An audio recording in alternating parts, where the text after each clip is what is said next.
আগে সিল মেরা হতো, এখন হচ্ছে ইভিএম। জোরে কোন কথা ঠিক কি না? আমাকে হিরো আলম খয় এক জায়গাত মারে আর এক জায়গাত পড়ে। সকাল বাসে গল্প করতেছে, তুই কয়টা মারছিস? আমি 100টা মারছি। তুই কয়টা? আমি 200টা। কেউ দেখি না, দেখবে দরজা জানলা বন্ধ করে মারছি রে, দেখবি খে। দুই কান্দে দুই ফেরেশতা কয়, আল্লাহ এই শয়তানটা যে বলতেছে দরজা জানলা বন্ধ করে সিল মারছি, তা আমরা কান্দর থেকে কি ঘুম পারছি? মাজারে যায়, দুই হাত তুলে বলতেছে, বাবা আমরা ভোটর দাঁড়াছি বাবা। ফেরেশতা কয়, আল্লাহ আল্লাহ হাত তোলা লাগবে কার কাছে, আর এই শালারা তুলিছে কার কাছে? আপনারা মনে করছেন শালা খারাপ ভাষা? শালা হচ্ছে আমাদের বগুড়ার সবচাইতে আদরের ভাষা। বইয়ের ছোট ভাইকে আমরা শালা কই।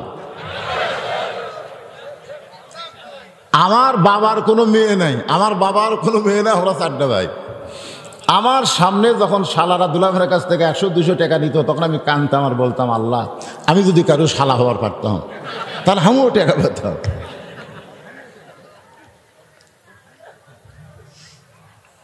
চিন্তা করে দেখেন, ডক্টর কামালের মতন মানুষ কার কাছে চাইতে হবে আর কোথায় গিয়ে হাত বাড়াইছে, এখান থেকে বুঝতে হবে শিক্ষিত মানে কি? রাখাল বলতেছে, তুমি যদি শিক্ষিত হতে তাহলে চাওয়ার ব্যাপারে তুমি সতর্ক হতে। তুমি মূর্খ মানুষ, তুমি তওবা কেমনে পড়বা? বরং আমি তোমাকে তওবা পড়াই, তুমি আমার সঙ্গে তওবা পড়ো। ওমর ফারুককে এবার রাখাল তওবা পড়াচ্ছেন, আমার সঙ্গে সকলে পড়েন। আস্তাগফিরুল্লাহ পড়েন, আস্তাগফিরুল্লাহ রাব্বি মিন কুল্লি জামবি ওয়া তুবু ইলাইহি। কেন তওবা পড়তে আপত্তি আছে? রাসূল নিজে 70 বার তওবা করছে, প্রতিদিন। সাহাবেরা বলতেন, হুজুর আপনার আগে পাশে কোনো পাপ নাই, আপনি খামাখা তওবা করেন কেন? আল্লাহ রাসূল বললেন, আত-তায়েবু হাবিবুল্লাহ, যারা তওবা করবে তারা আল্লাহর দোস্ত হয়ে যাবে। জোরে কান সুবহানাল্লাহ। তাহলে তওবা করতে কারো আপত্তি আছে? তাহলে জবান করে সকলে পড়েন, আস্তাগফিরুল্লাহ রাব্বি মিন কুল্লি জামবি ওয়া তুবু ইলাইহি লা হাওলা ওয়ালা কুওয়াতা ইল্লা বিল্লাহিল আলিয়্যিল আযীম। ওমর ফারুক তওবা করার পরে বলতেছে, ও রাখাল ভাই, আল্লাহর ওয়াস্তে উটের 1 পেয়ালা দুধ দাও, যে দুধটা পান করে আমি ক্ষুধা তৃষ্ণা নিবারণ করতে চাই। রাখাল মুচকি হাসে। ওমর ফারুক বলে, আবার হাসো কেন? বলে, তওবা এখনই করে তুমি মুনাফিক হলে? এখনই তওবা করে আবার মুনাফিক? ওমর ফারুকের চেহারা রক্তের মতো লাল হয়ে গেছে। কারণ যদি কাফের বলতো তাও মানা যেত, কিন্তু মুনাফিক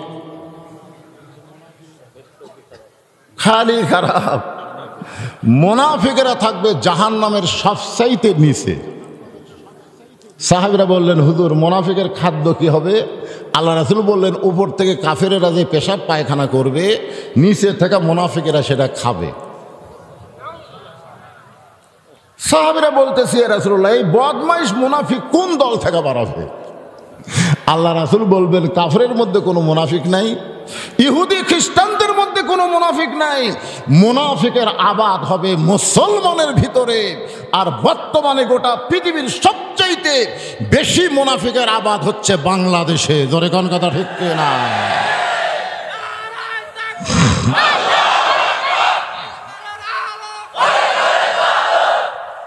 তার কারণ কি? তার কারণ হলো, আপনারা বলেন তো, মসজিদে নামাজি বেশি না জুতা চোর বেশি? এই পাগলা, মসজিদে নামাজি বেশি না জুতা চোর বেশি? নামাজি হাজার হাজার, জুতা চোর মাত্র 2টা। অথচ ওই 2 জুতা চোরের ভয়ে আমরা সব ভালো মানুষগুলা জুতা নিয়ে মসজিদে ঢুকতেছি। আপনার বলেন তো, আল্লাহর ভয় না চোরের ভয়? বর্তমানে বাংলাদেশে যারা আল্লাহর ভয় বাদ দিয়ে জালিমের ভয় করে, তারাই মুনাফিক হয়। জোরে কোন কথা ঠিক কিনা? চোরের ভয় করার কথা মুসলমানের? 2টা চোরের ভয়ে প্রত্যেকটা লোক দরজা জাপানি তালা মারতেছে, জাপানি তালা মার, আবার টানতিছে। কে তালা টানিস কে?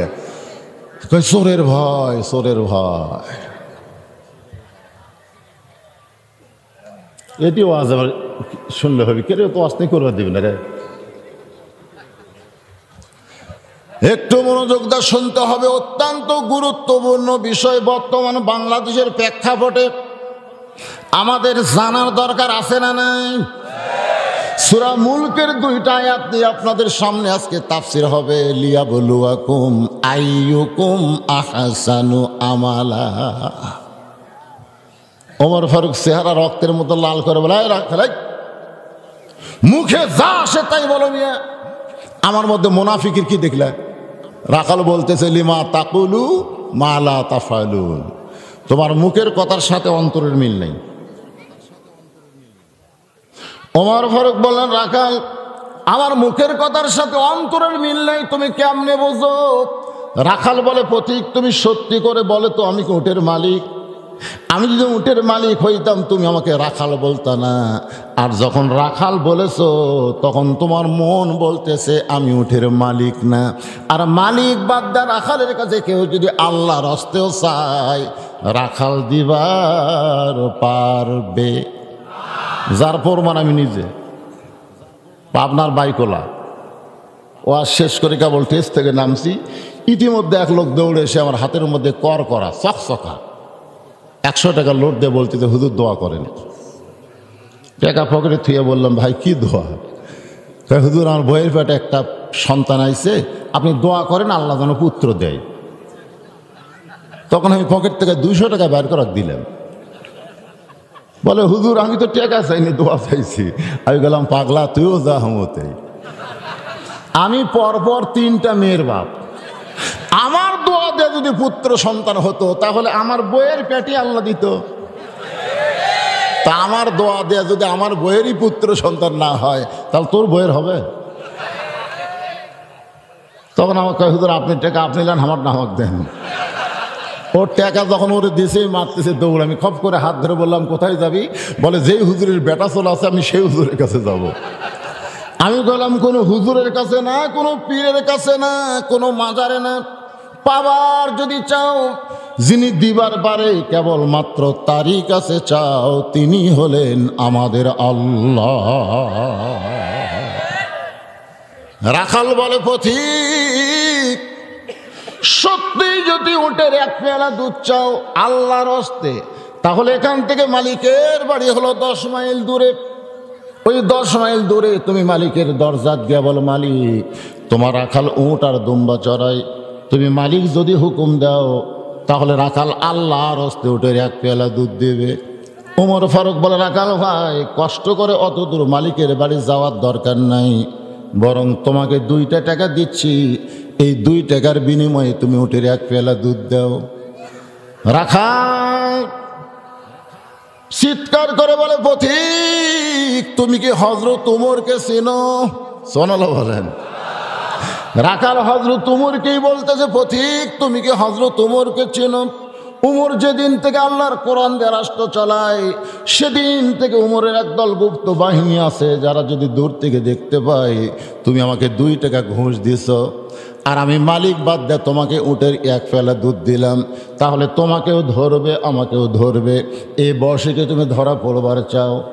ওমর ফারুক বলে, রাখাল তাহলে চলো পাহাড়ের গুহার মধ্যে যাই, এই গুহার মধ্যে গিয়ে তোমাকে গোপনে 2 টাকা দেব, আর তুমি গোপনে উটের 1 পেয়ালা দুধ দেবে।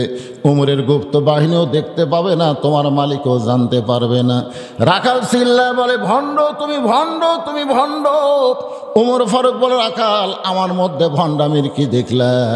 রাখাল বলে, পথিক উমরের গুপ্ত বাহিনী দেখতে পাবে না, আমার মালিক জানতে পারবে না, কিন্তু রাখালের আল্লাহ সব কিছু দেখতে পায়। লিল্লাহে তাকবীর।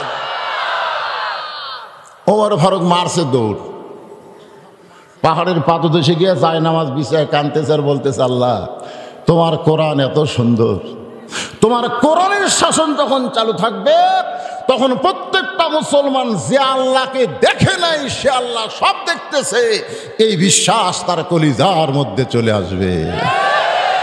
আজকে এই বিশ্বাস আমাদের আছে? আগে সিল মেরা হতো, এখন হচ্ছে ইভিএম। জোরে কোন কথা ঠিক কি না?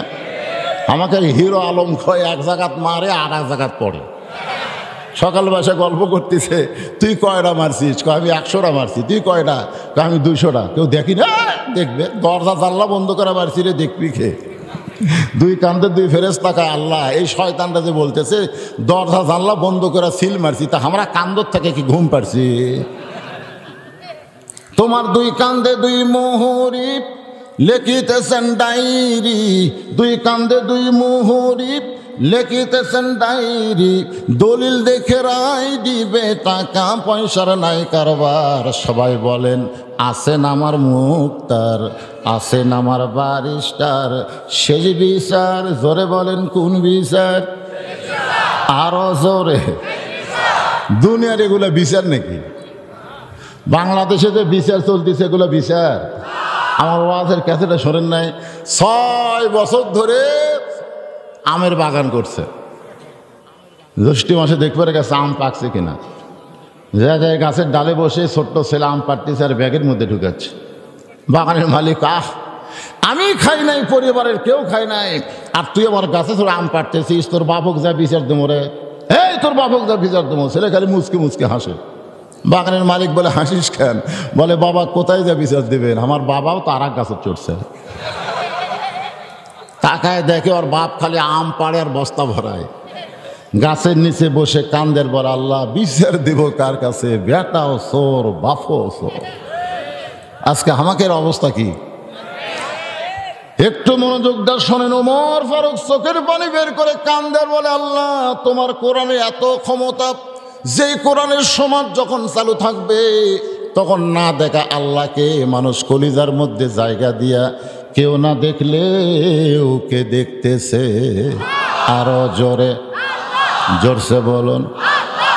রাখাল পিছনে দেখা বলে, যতই কান্দো, যতই কান্দো, আমি তোমাকে উটের দুধ দিবার পারলাম না। ওমর ফারুক বললেন, রাখাল ভাই উটের দুধের কোনো দরকার নাই, বরং তোমার কাছে আমি জানতে চাই, তুমি না দেখা আল্লাহকে কলিজার মধ্যে জায়গা দিয়া তুমি যে আল্লাহর কোরআন অনুযায়ী চলতেছ, এর বিনিময়ে তোমার চাহিদা কি? একটা চাহিদা নাই? তোমার একটা ভালো বাড়ি নাই, ভালো একটা চাকরি নাই, তোমার ভালো কোনো পোশাক নাই, ভালো খাওয়া দাওয়াও নাই, তুমি রোদে পুড়ে পুড়ে উট দুম্বা চড়াও, তারপরেও আল্লাহর কোরআন অনুযায়ী চলো, এর বিনিময়ে তোমার চাহিদা কি? তুমি কি চাও?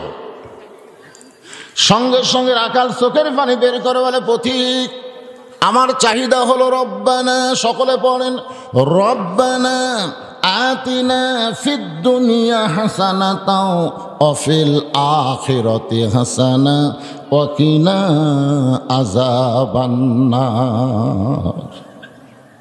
ওমর ফারুক বলে, আমি মূর্খ ভাই, তোমার চাহিদার কথা শুনতে চাইলাম আর তুমি কোরআনের আয়াত শুনেলে। রাখাল কয়, তুমি আসলেই মূর্খ। এই কোরআনের আয়াতের মধ্যে আমার দুটা চাহিদার কথা আছে, একটা হলো দুনিয়ার সৌন্দর্য, একটা হলো আখিরাতের সৌন্দর্য। ওমর ফারুক বলে, দুনিয়া কি? বলে, আতিনা ফিদ দুনিয়া হাসানা, আমার দুনিয়ার চাহিদা হলো মহামানব হযরত ওমরকে আমি এক নজর দেখতে চাই। যে হযরত ওমর আল্লাহর কোরআন দিয়ে রাষ্ট্র চালানোর কারণে আমার মতন রাখাল না দেখা আল্লাহকে কলিজার মধ্যে জায়গা দিবার পারছে, সে হযরত ওমরকে যদি একটা বারের জন্য দেখতে পাইতাম তাহলে আমার দুনিয়ার জীবন সার্থক হয়ে যেত। এখন আপনার বলেন, ভালো নেতা দেখা দরকার আছে না নাই? যেই নেতা কোরআন দিয়ে বাংলাদেশ চালাবে সেই নেতা দেখার চাহিদা আমাদের আছে না নাই? জোরে কোন আছে না নাই? সেই নেতা দেখতে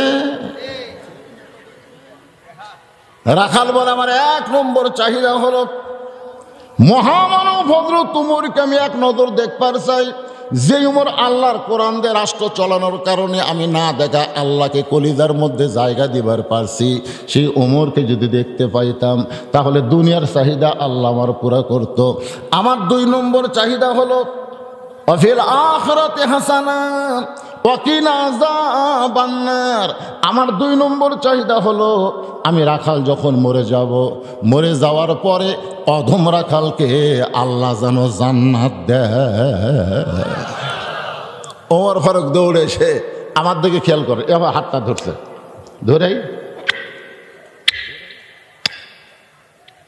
3 বার চুমা খাচ্ছে। রাখাল কয় পাগল টাগল নাকি, আমার ঘামা হাতে 3 বার চুমা খাওয়ার কারণ কি? ওমর ফারুক বলে, রাখাল ভাই তোমার 2 নম্বর চাহিদা আল্লাহ পুরা করছে। পুরা করবে না, পুরা করছে। আচ্ছা, করছে আর করবে তফাৎ আছে না নাই? রাখাল মুচকি মুচকি হাসে।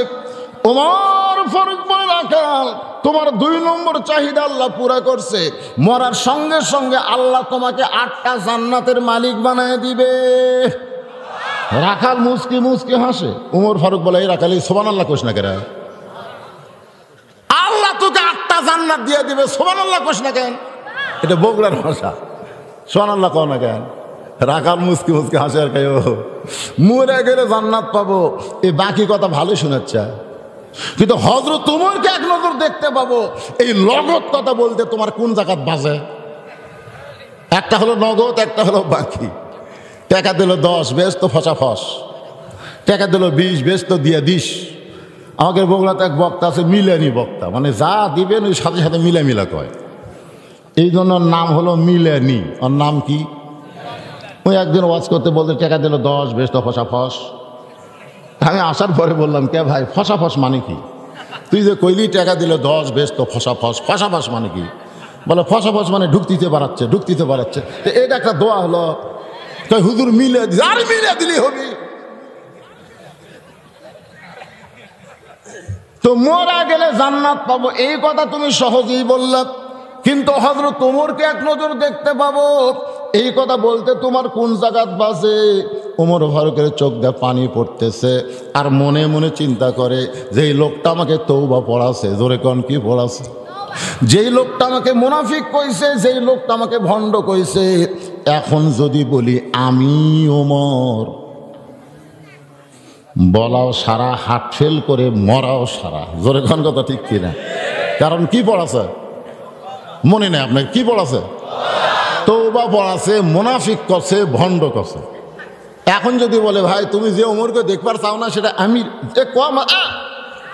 স্ট্রোক করা, বুঝেন? ওমর ফারুক চিন্তায় পড়ে গেল, আমি ওমর, এইটা রাখালকে কেমনে বলবো?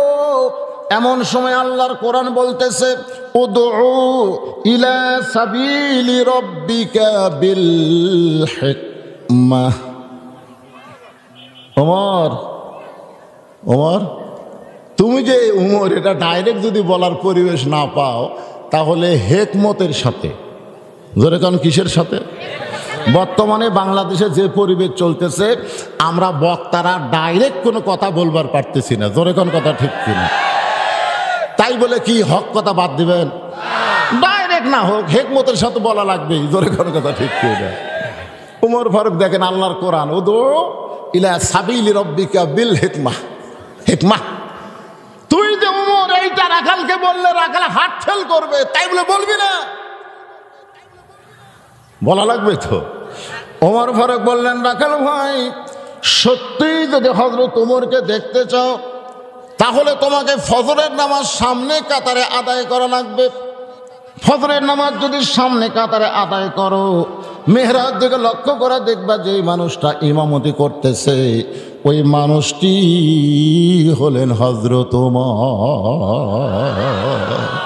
যখন আল্লাহ রাজত্ব শুরু হবে, তখন প্রত্যেকটা নেতাদেরকে ইমামতি করা লাগবে। সুন্দর পরিবেশ যদি বাংলার জমিনে চায়, প্রত্যেকটা এমপি মন্ত্রীকে মসজিদের ইমাম খতিব হতে হবে। জোরে কোন কথা ঠিক কিনা? সব জিনিসের দাম বাড়ে, ইমামের বেতন বাড়ে না কেন? কি আজকে যদি আপনাকে এমপি সাহেব মসজিদের খতিব হতো, সুদের বিরুদ্ধে ওয়াজ করতো। জোরে কোন কথা ঠিক কিনা? গরিব মানুষ ইমাম হচ্ছে, সুদের বিরুদ্ধে কবার সাথী দেখে সভাপতি সাহেব সিয়ারত বসে আছে, এই 1 নম্বর সুদারু। সভাপতি চেয়ারত বসে নামাজ পড়ে, সুদ খায় খায় ওর পেট হচ্ছে মোটা, আমি আর বসে পারে না, ওই চেয়ারত বসে থাকে। চেয়ারত বসে যে নামাজ হবি না সেটা ইমাম বলবারও সাহস পায় না, বললে যদি চাকরি যায় গরিবের সাহস দেয় কি করবি। সুদের কবার, সুদের কথা কেবল উচ্চারণ করতে সব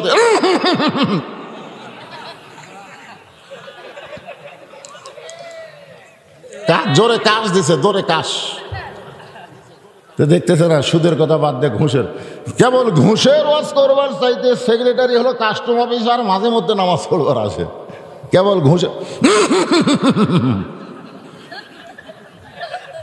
মাঝখান থেকে কেশিয়ার রানাইব, হুজুর এই সুদের ঘুষের ছাড়া ওয়াজ নাই, কবরের ওয়াজ করবেন, কবরের ওয়াজ করবেন হুজুর। সেই দিন থেকে ইমাম সাহেব চাকরি বাঁচানোর জন্য কবরের ওয়াজ শুরু করছে। প্রত্যেকটা মুসল্লি বলতে যে আমরা একটা ইমাম পাচ্ছি ভাই, মরা ছাড়া কোনো ওয়াজই নেই। কারণ গরিবের সন্তান মসজিদের ইমাম, হক কথা বলবার গেলে আর চাকরি যাবে। আর এমপি মন্ত্রী যদি ইমাম হয়, সুদারুকে মসজিদে ঢুক পারি দিবি না। জোরে কোন কথা, তুই ঢুকে কি করে যে সুদের 1 টাকা খায়, মায়ের সাথে 42 বার ঘৃণা করার গুনাহ হয়, তুই কেন আল্লাহর ঘরে ঢুক ফিরে? শয়তানের বাচ্চা শয়তান। সুদের সবচেয়ে নিম্ন গুনাহ হলো মায়ের সাথে। যদি আল্লাহ বলতো ভাবির সাথে কি শাইলির সাথে, তাও বলা যেত, মায়ের সাথে বলতে আমার জিভে আটকে যায়। আর সুদের সবচাইতে বড় পাপ হলো আল্লাহর সঙ্গে যুদ্ধ করাই। কত বড় মরদ আল্লাহর সাথে যুদ্ধ করার কাম করতেছে। হাই দেখছেন, আপনাকে এলাকায় তো আর সুদারু নাই, মন খারাপ করে নাই নাই।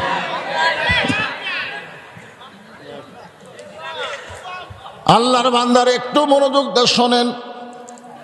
ওমর ফারুক বললেন, রাখাল সত্যি যদি তুমি হযরত ওমরকে দেখতে চাও, তাহলে তোমাকে ফজরের নামাজ সামনে কাতারে আদায় করা লাগবে। সামনে কাতারে যদি নামাজ পড়ো, মেহরাবের দিকে লক্ষ্য করে দেখবা যেই মানুষটা ইমামতি করতেছে ওই মানুষটি হলেন হযরত ওমর।